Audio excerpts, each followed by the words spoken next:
साम्राज्य न्यूज, सामान्यांचा असामान्य आवाज। छोट्या छोट्या गोष्टीतून गावखेडी सुधारण्याची संधी सरपंचांना आहे। स्वच्छ पाणी, शिक्षण, स्वच्छता, आरोग्य, वृक्षारोपण, निराधारांची सेवा या गोष्टीतून गावचा विकास साधता येतो। सरपंचांनी आई म्हणून गावची सेवा केली तर गाव आणि खेडी समृद्ध होण्यास वेळ लागणार नसल्याचं प्रतिपादन पाटोदाचे आदर्श सरपंच भास्कर पेरे पाटील यांनी केलंय। शुक्रवारी पुण्यश्लोक अहिल्यादेवी होळकर सोलापूर विद्यापीठातील राष्ट्रीय सेवा योजना विभाग आणि पीएम उषा विभाग यांच्या मार्फत आयोजित जिल्हास्तरीय सरपंच परिषदेचे उद्घाटन भास्कर पेरे पाटील यांच्या हस्ते झालं। यावेळी ते बोलत होते।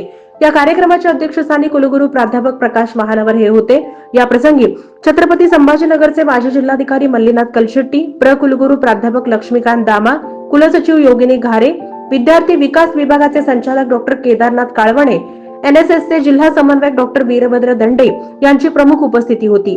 कार्यक्रमाचं प्रास्ताविक आणि स्वागत राष्ट्रीय सेवा योजना विभागाचे संचालक डॉक्टर राजेंद्र वडजे यांनी केलं। भास्कर पेरे पाटील म्हणाले, सरपंचांनी ठरवलं आणि त्याप्रमाणे काम केलं तर गावांचा विकास व्हायला वेळ लागणार नाहीये। आज मोठ्या प्रमाणात शासनाकडून निधी मिळतोय, त्याचप्रमाणे ग्रामनिधी सुद्धा मिळतोय। व्यवस्थित आराखडा तयार करून लोकांना पायाभूत सेवा सुविधा देण्यासाठी सरपंचांनी प्रयत्नशील राहिलं पाहिजे। ग्रामपंचायतीच्या उत्पन्नाचा सोर्स वाढवण्यासाठी उद्योगाकडे देखील वळलं पाहिजे असं आवाहन त्यांनी केलं। कुलगुरू प्राध्यापक प्रकाश महानवर म्हणाले, गावखेड्यांची उन्नती झाली तरच देशाची प्रगती होईल। 70% खेड्यांनी व्यापलेला आपला देश। आज गावखेडी सुधारण्यासाठी शासनाकडून विविध योजना राबवण्यात येत आहेत।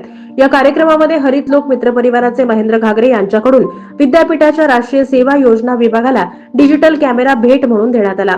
सूत्रसंचालन प्राध्यापक युवराज सुरवसे तर आभार डॉक्टर वीरभद्र दंडे यांनी मानले।